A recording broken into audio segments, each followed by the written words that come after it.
ធ្វើការដើម្បីជាការឆ្វេងយល់កុំធ្វើការដើម្បីប្រាក់ឆ្នាំ1995មានក្រុមហ៊ុនកាសែតមួយរបស់សង្ហបុរីណាត់សម្ភាសខ្ញុំនៅក្នុងសន្តាគារមួយអ្នកកាសែតស្រីម្នាក់នោះមកត្រង់ពេលវេលាល្អទើបយើងចាប់ផ្ដើមសម្ភាសព្រាមSix-Siglaអ្នកនិយាយដែលមានឈ្មោះល្បីត្រូវគេសម្ភាសដូចគ្នាតែនៅក្នុងរឿងកម្លាំងជំរុញចិត្តចំណែកខ្ញុំត្រូវសម្ភាសរឿងអាចកម្បាំងរបស់អ្នកមានខ្ញុំចង់ខ្លាចជាអ្នកនិពន្ធសៀវភៅលក់ដាច់ដូចលោកខ្លាំងណាស់អ្នកកាសែតស្រីនោះនិយាយខ្ញុំបានឃើញស្នាដៃរបស់នាងខ្លះមកហើយទុកថាថ្វីដៃល្អណាស់ស្ដាយល្អជាម្ចាស់ការលើកខ្លួនឯងស្ទាយល្អជាម្ចាស់ការនៅលើខ្លួនឯងជាទីចាប់អារម្មណ៍របស់អ្នកអានស្ទាយរបស់នាងគួរឲ្យចាប់អារម្មណ៍ណាស់ខ្ញុំឆ្លើយហេតុអ្វីបានជាគិតថានឹងមិនបានដូចបំណងនោះវាគ្មានប៉ុន្មានទេអ្នកណាក៏ចូលចិត្តរឿងដែលខ្ញុំនិពន្ធតែគ្មានអ្វីកើតឡើងទៅខ្ញុំមកធ្វើការជាអ្នកកាសែតបែបនេះព្រោះយ៉ាងហោចណាស់ក៏មានប្រាក់ចំណូលដែរជួយណែនាំបន្តិចផងមើលមិត្តភក្តិខ្ញុំម្នាក់នៅសង្ហបុរីបើកវគ្គបង្រៀនតិចនិចការលក់គេបង្រៀនដល់បុគ្គលិកជាច្រើនក្រុមហ៊ុនខ្ញុំគិតថានាងគួរទៅរៀនជាមួយនឹងគេសាក់មើលទៅអាចជួយអភិវឌ្ឍដល់ការងាររបស់នាងបានទៅរៀនខាងផ្នែកលក់នោះឬខ្ញុំងក់ក្បាលនិយាយលេងមែនទេខ្ញុំក្រវីក្បាលហេតុអ្វីខុសប្រក្រតីត្រង់ណាឬមើលទៅនាងមិនសូវចូលចិត្តពាក្យណែនាំរបស់ខ្ញុំទេខ្ញុំចាប់ផ្ដើមគិតថាមិនគួរនិយាយចេញទេខ្ញុំរៀនចាប់បរិញ្ញាបត្រខាងអក្សរសាស្ត្រមកពីអង់គ្លេសខ្ញុំទៅរៀនខាងទីផ្សារដើម្បីអ្វីខ្ញុំជាវិជ្ជបណ្ឌិតមិនមែនអ្នកលក់ដូរទេខ្ញុំស្អប់ការលក់ដូរណាស់ពួកនេះគិតតែរឿងលុយឯណាប្រាប់មកមើលថាខ្ញុំទៅរៀនទីផ្សារដើម្បីអ្វីនាងនិយាយឲ្យប្រមូលកតាបការសម្ភាសក៏ចាប់ដោយបរិបូរខ្ញុំយកសៀវភៅដែលលក់ដាច់បំផុតក្បាលមុនរបស់ខ្ញុំរួមទាំងក្រដាសណូតរបស់នាងយកមកកាន់ទុកហើយសួរថានាងឃើញទេនេះជាអ្វីឬនាងធ្វើជាឆ្ងល់ខ្ញុំចង្អុលទៅក្រដាសណូតរបស់នាងដែលសរសេរថា Robert Kiyosaki និងអ្នកនិពន្ធសៀវភៅដែលលក់ដាច់បំផុតឃើញទេវាសរសេរថាលក់ដាច់បំផុតមិនមែននិពន្ធល្អឬបំផុតទេខ្ញុំជាអ្នកនិពន្ធដ៏អន់បំផុតនាងជាអ្នកនិយាយដែលពូកែបំផុតខ្ញុំរៀនខាងលក់ដូរនាងរៀនខាងបញ្ញាបត្រយកមករួមគ្នានឹងនាងនឹងបានអ្នកនិពន្ធដែលលក់ដាច់បំផុតនិងនិពន្ធល្អបំផុតក្រសែភ្នែករបស់នាងបានបញ្ជាក់ថាខឹងខ្លាំងណាស់ខ្ញុំមិនដាក់ខ្លួនទៅរៀនអ្វីអន់ដូចជាការលក់ដូរនោះទេមិនមែនជាកិច្ចការរបស់មនុស្សដូចលោកនិពន្ធសៀវភៅខ្ញុំទេដែលជាអ្នកនិពន្ធពិតប្រាកដតែលោកគ្រាន់តែជាអ្នកលក់របស់ទេវាមិនយុត្តិធម៌សោះនាងប្រញាប់ប្រមូលរបស់ហើយក៏ក្រោកទៅព្រាមយ៉ាងហោចណាស់នាងក៏យករឿងរបស់ខ្ញុំទៅចុះកាសែតដែលភាពយុត្តិធម៌ដែរពិភពលោកនេះពោពេញទៅដោយមនុស្សពូកែឆ្លាតសិក្សាខ្ពស់ថ្ងៃមុនឡានរបស់ខ្ញុំមានបញ្ហានៅពេលដែលស្ដាប់គ្រឿងយន្តជាងធ្វើឡានប្រាប់បានភ្លាមថាវាខូចអ្វីខ្ញុំសរសើរណាស់តែគួរឲ្យស្ដាយដែលពូកែតែម្យ៉ាងមិនគ្រប់គ្រាន់មិនគួរឲ្យជឿសាសថាមនុស្សពូកែជាច្រើនអ្នកមានប្រាក់ចំណូលតែបន្តិចបន្តួចជនជាតិអាមេរិកមិនដល់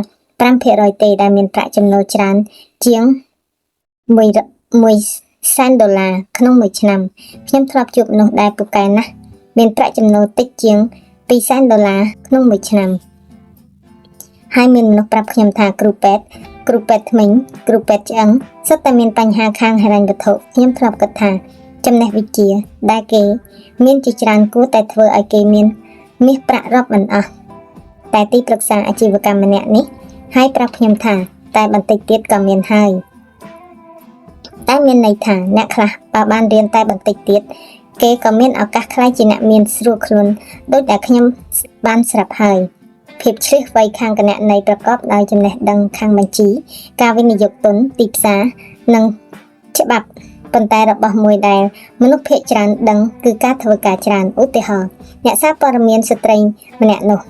នាងបានរៀនដឹងរឿងលក់ដូរខាងទីផ្សារប្រាក់ចំណូលរបស់នាងអាចកើនឡើងជាងនេះបើខ្ញុំជានាងខ្ញុំនឹងធ្វើការនិពន្ធផ្សព្វផ្សាយទៅជាមួយនឹងខាងទីផ្សារដែរហើយប្រសើរជាងសរសេរអត្ថបទឲ្យក្រុមហ៊ុនកាសែតខ្ញុំនឹងរកការងារធ្វើជាមួយនឹងក្រុមហ៊ុនផ្សាយពាណិជ្ជកម្មទោះបីជាប្រាក់ចំណូលតិច តែខ្ញុំបានឆ្វេងយល់ពីការនិពន្ធការផ្សព្វផ្សាយពាណិជ្ជកម្មបានសម្រាប់ម្យ៉ាងទៀតដែលនាងគួររៀនទំនាក់ទំនងនាងអាចដឹងពីវិធីរកប្រាក់លានពីការទំនាក់ទំនងហើយពេលយប់នាងក៏និពន្ធរឿងប្រឡំលោករបស់នាងពេលនិពន្ធចប់នាងក៏បានជាអ្នកនិពន្ធសៀវភៅលក់ដាច់បំផុតពេលដែលខ្ញុំបោះពុម្ពសៀវភៅលក់ដាច់ជាងគេក្បាលទី1របស់ខ្ញុំរឿងបើចង់មានបាននឹងមានបានកុំទៅសាលារងពុំសូមឲ្យខ្ញុំបដូរឈ្មោះជាសេដ្ឋសាស្ត្រនៃការសិក្សាខ្ញុំប្រាប់ទៅគេថាបើខ្ញុំប្រើឈ្មោះនោះ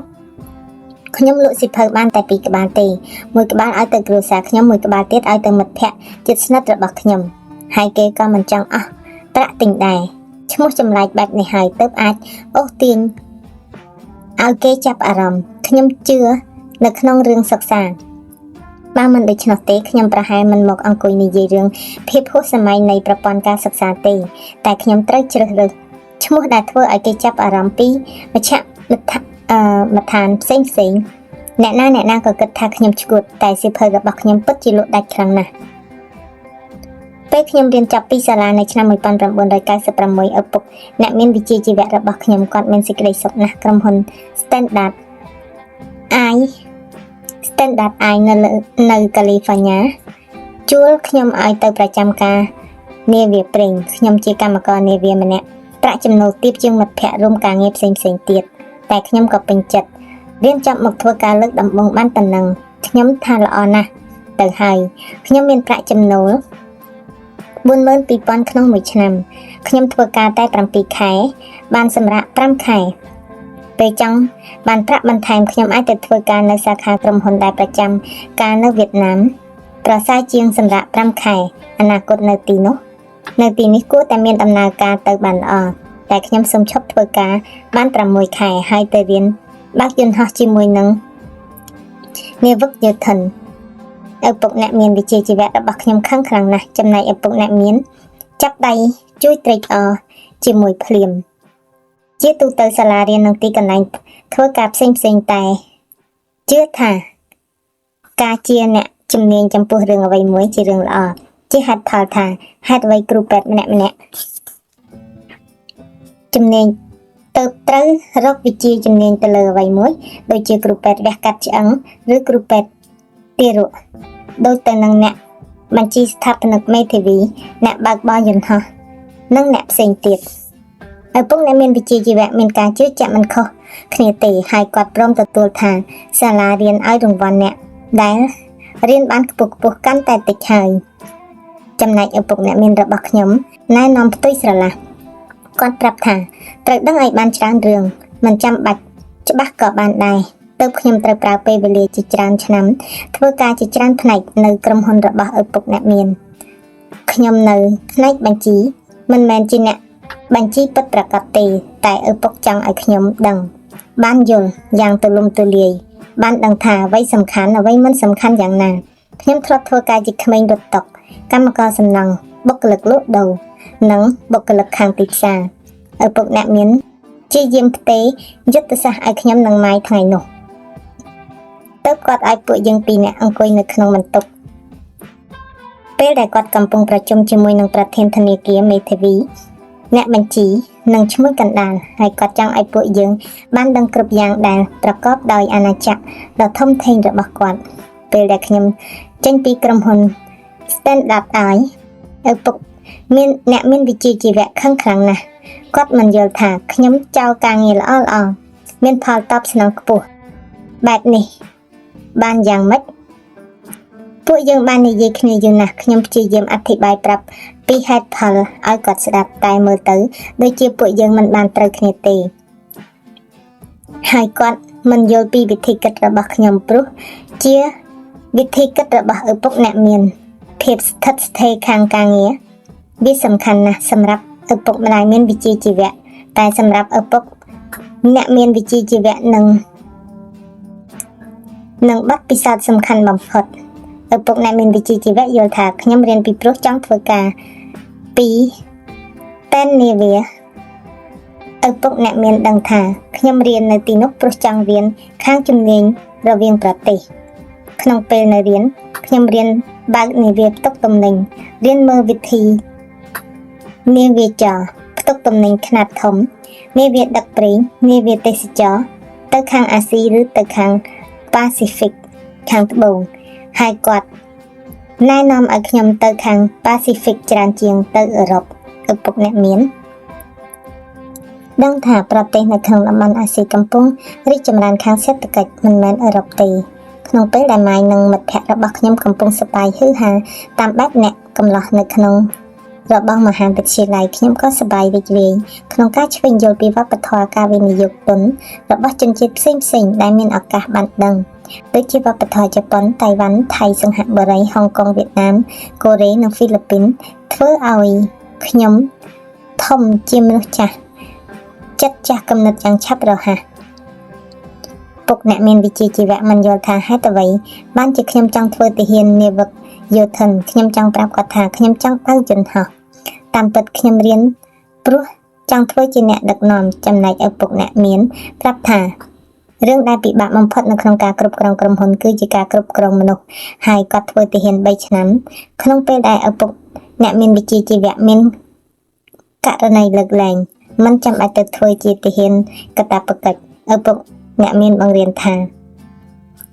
ការធ្វើជាអ្នកដឹកនាំក្នុងស្ថានភាពដែលគ្រោះថ្នាក់ជាបទពិសោធន៍ដែលមានតម្លៃណាស់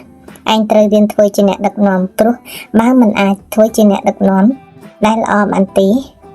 ឯងអាចត្រូវគេលួចចាក់ពីក្រោយខ្នងដូចជាកើតឡើងនៅក្នុងការធ្វើអាជីវកម្មនោះហើយ